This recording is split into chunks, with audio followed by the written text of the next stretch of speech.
कैसे निकालें? पहले तो अपने ऊपर विश्वास करना सीखें कि हमारी चिकित्सा पद्धति में बहुत दम है।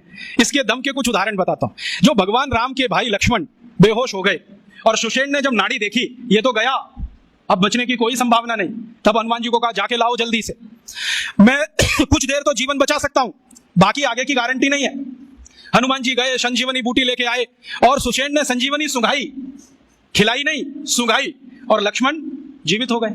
तो कोई तो है दम भाई, ऐसा तो नहीं है सूंघने मात्र से वो जीवित हो गए।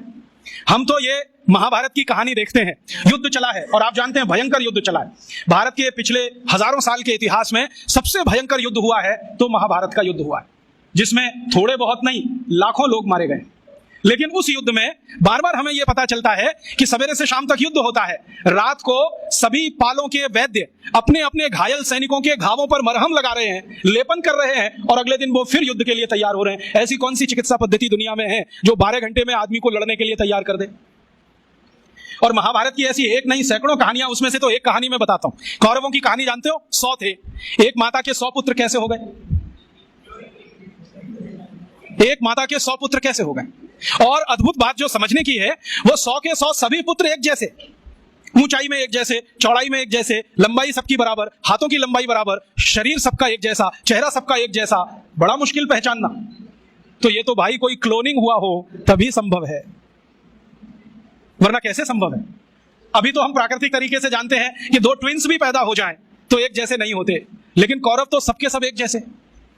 तो शायद उस समय कोई बड़े महान चिकित्सक रहे हों जिन्होंने गांधारी के रक्त में से कुछ निकालकर क्लोन कर दिया हो, या उनके गर्भाशय से कुछ निकालकर क्लोन किया हो, उसमें से ये कौरव पैदा हुए हों। तो ये क्लोनिंग की टेक्नोलॉजी तो 5000 साल पहले इस देश में थी। यूरोप तो अभी जान रहा है इसको, और यूरोप अभी तक भेड़ बकरियों पर प्रयोग कर रहा है, यहां तो आदमियों पर प्रयोग 5000 साल पहले हुआ। तो कोई तो दम होगा इसमें। हमारे सुश्रुत संहिता को आप जानते हैं, आप में से शायद किसी ने पढ़ा होगा, नहीं पढ़ा तो जरूर पढ़िए। सुश्रुत संहिता में बहुत साल से पढ़ता रहता हूं, हालांकि मेरा विषय तो इलेक्ट्रॉनिक्स है, लेकिन मुझे इसमें इंटरेस्ट है।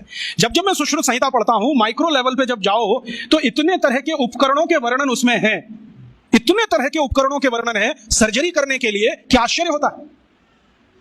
अगर सुश्रुत संहिता से एक एक उपकरण को निकालकर लिस्ट बना दी जाए तो आज के आधुनिक सर्जरी में जितने उपकरण हैं उससे कम नहीं है।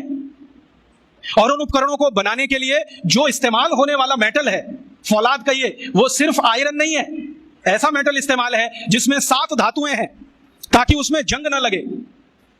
और आज के जितने भी अच्छे से अच्छे सर्जरी के उपकरण भारत में हैं, सभी में जंग लगती है, लेकिन सुश्रुत के उपकरणों में जंग नहीं है। तो इतने तरह के उपकरण उस जमाने में बनते थे। सुश्रुत का समय तो कोई आज का नहीं है, कम से कम 3500 साल का है। उस समय अगर ऐसे उपकरण बनते थे तो कोई तो दम होगा इस देश की चिकित्सा व्यवस्था में, ऐसे तो नहीं है। जब यूरोप में और अमेरिका में शरीर की नस काटकर रक्त बहा दो यही चिकित्सा है, उस समय इस देश में सुश्रुत की राइनोप्लास्टी रही। आपको मालूम है राइनोप्लास्टी भारत ने दुनिया को सिखाया, और राइनोप्लास्टी के भारत में 1500 से ज्यादा केंद्र थे अंग्रेजों की ईस्ट इंडिया कंपनी के आने के पहले तक। उनके स्थान और पूरे वर्णन मेरे पास है, और अंग्रेजों के दस्तावेज में से निकाले हुए। भारत में सबसे बड़ा राइनोप्लास्टी का केंद्र था कांगड़ा। कांगड़ा कहां है? शिमला के आगे, हिमाचल में। और कांगड़ा और उसके आसपास में 700 केंद्र थे जो राइनोप्लास्टी सिखाते थे। दक्षिण में जबरदस्त केंद्र थे राइनोप्लास्टी के। मैसूर स्टेट है ना, मैसूर स्टेट में 150 से ज्यादा केंद्र थे आज से 200 साल पहले। एक पुरानी कहानी है जो दस्तावेजी है, कल्पना की नहीं है। एक अंग्रेज अधिकारी था कर्नल कूट, वो हैदर अली से लड़ा, हैदर अली ने उसको परास्त किया। परास्त करने के बाद उसकी नाक काट दिया, क्योंकि हमारे राजा ज्यादा से ज्यादा यही करते थे, गला नहीं काटते थे, नाक काट दिया, कान काट दिया। क्यों? क्योंकि नाक कटना ही बहुत बड़ी बदनामी होती थी। तो नाक काट दिया उसका, कटी हुई नाक लेके वो भागा कर्नल कूट। वो खुद अपनी डायरी में लिख रहा है कि जब मैं युद्ध में हार गया, हैदर अली ने मुझे नाक काट दी, हाथ में लेकर मैं भागा, और हैदर अली की सीमा खत्म हुई मैसूर राज्य की, तो बेलगाम नाम का एक गांव आया, वहां पर एक वैद्य ने मेरी सर्जरी की। 21 दिन मुझे अपने घर में रखा, सर्जरी करके लेपन लगाया, मेरी नाक जोड़ दिया, और आज मैं पार्लियामेंट के सामने कह रहा हूं कि भारत के वैद्यों को इतना ज्ञान है, वो ये सब कर सकते हैं। इसलिए हमें भारत में अपने लोगों को भेजकर ये विद्या सीखनी चाहिए। ये उसका भाषण है हाउस ऑफ कॉमन्स। तो कर्नल कूट के इस भाषण को सुनने के बाद अंग्रेजी सरकार ने तय किया, चलो कुछ लोगों को भेजो। तो अंग्रेज आए, उन्होंने यहां सर्जरी सीखना शुरू किया, और जो अंग्रेजों ने सर्जरी सीखा है वो लिख रहे हैं कि जो जातियां भारत में सर्जरी में मास्टर थी वो सब नाई थे। नाई समझते? बाल काटने वाले, ये सब सर्जन थे 200 साल पहले। हाँ, सब सर्जन थे दोस्तों। अब जरा सोचो कि नाई अगर सर्जन रहे हो तो वो पिछड़ी जाति कैसे हुई? अंग्रेजों ने उनको 1881 के सर्वे में पिछड़ी जाति घोषित किया। उसके पहले इस देश में नाई कभी भी पिछड़ी जाति में नहीं थे। 1881 में सेंसस हुआ सबसे पहला, और आज तक वो चल रहा है, हर 10 साल में होता है जनसंख्या का गणना। अंग्रेजों ने पहली गणना में नाइयों को पिछड़ा वर्ग में डाल दिया, और एक अंग्रेज कहता है कि ये अच्छा ही है क्योंकि ये विद्या में इतने ऊंचे हैं, अगर इनको नीचे नहीं लाओगे ये गुलामी कभी स्वीकार नहीं करेंगे।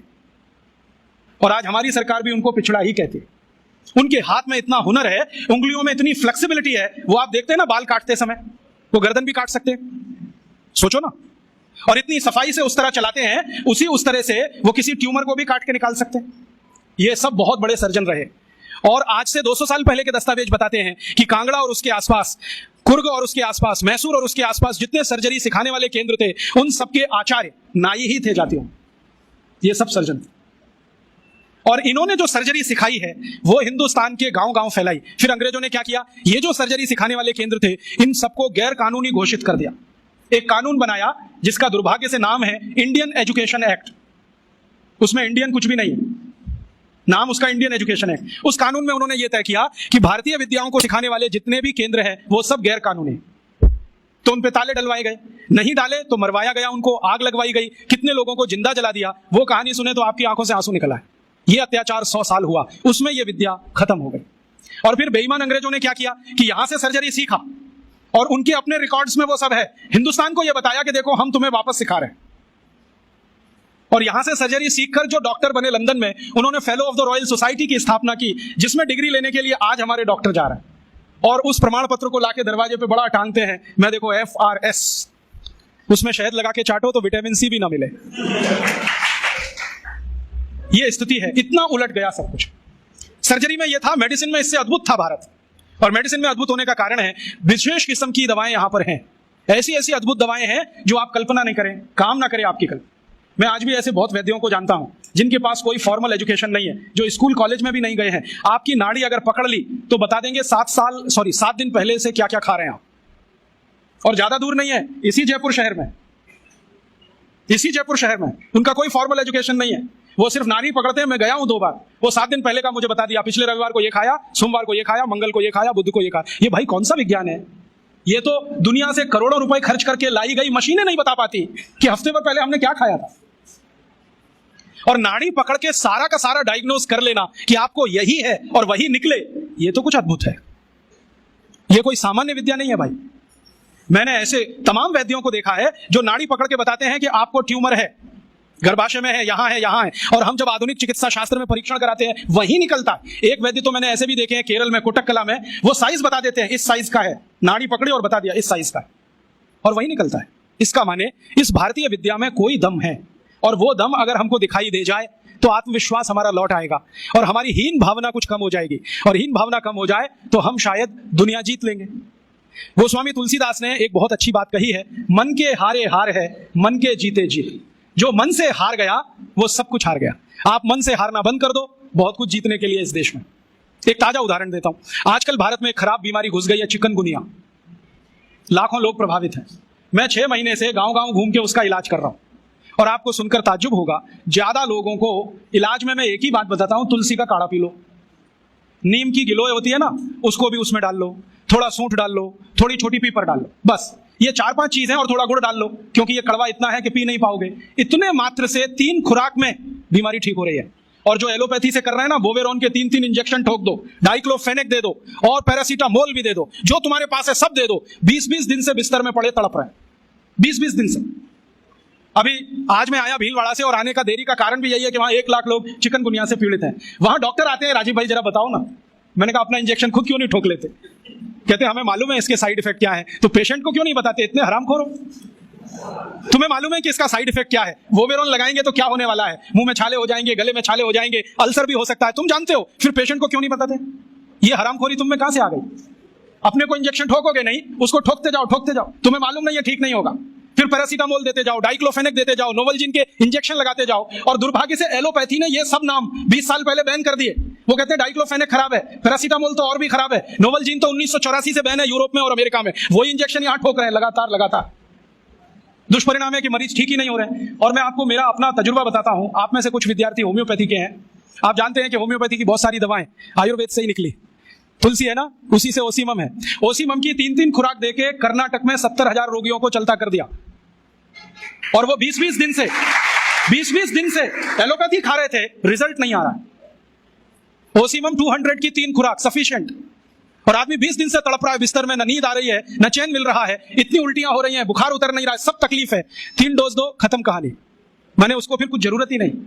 और फिर आज स्थिति यह है कि कर्नाटक सरकार ने हमारे ये कैंपों के रिजल्ट देखने के बाद अपने डायरेक्टर्स और जॉइंट डायरेक्टर सबको लाइन से लगा दिया, जाओ राजीव दीक्षित के पास, सीखो उससे वो क्या दे रहा है और रिजल्ट क्यों आ रहा है। हमने 70,000 पेशेंट को दवा दी, 6 मरे, और उन्होंने 1,22,000 को दी, उसमें से मुश्किल से 6 बचे। ये कर्नाटक का हाल है। कर्नाटक में चिकनगुनिया इतना बुरी तरह से फैला है, कोई गांव नहीं बचा जहां चिकनगुनिया ना हो। मेरी तो स्थिति यह है कि कार्यकर्ता कम पड़ गए, डॉक्टर कम पड़ गए। अगर मेरे पास 1,000-2,000 डॉक्टर होते तो हम कर्नाटक के उन लाखों लोगों को बचा लेते जो मर गए पिछले 6 महीने। महाराष्ट्र में भी यही है। रिजल्ट मिलते हैं उन दवाओं से, तो भरोसा क्यों नहीं करें उनके ऊपर। ओसीमम तो तुलसी में से ही बनी है भाई, और तो क्या है, डाइल्यूशन फॉर्म में है, बस इतना ही तो है। और तुलसी का काढ़ा समझ लो मदर टिंचर फॉर्म है उसका। तो काढ़ा दे दो तो समझ लो मदर टिंचर दे दिया, और पोटेंसी में दिया तो डाइल्यूट करके दिया। और आप जानते हैं कि ये आयुर्वेद का ही सिद्धांत है कि औषधि की मात्रा जितनी कम रखो, असर उतना ही अधिक है। होम्योपैथी तो इसी पे काम करती है। तो अपने विज्ञान में दम तो है, अपनी विद्या में दम तो है, बस इसका प्रचार करने की बात है। प्रचार कौन करेगा? आप करेंगे।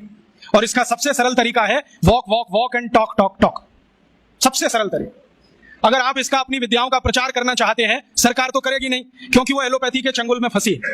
हमारी सरकार के 2 मंत्रियों का तो मेरा तजुर्बा है पिछले 6 साल में। जब जब मैं उनके पास गया स्वास्थ्य मंत्री को मिलने के लिए, वो कहते राजीव भाई ये सब हमको समझता है, कर कुछ नहीं सकते, क्योंकि ऐसा जकड़ के रख लिया है। तो मैंने कहा इसमें आग तो लगा सकते हो, आग ही लगा दो हनुमान जी की तरह से, रावण की लंका एक बार जल जाए, कम से कम कहानी तो खत्म हो जाए। तो कहते हैं उतनी हिम्मत अभी तक नहीं आई है, आ जाएगी तो वो भी लगा देंगे। तो उनमें तो आने से रही, क्योंकि वो तो फंसे हैं अपने स्वार्थ में। आप इसको तैयारी करो।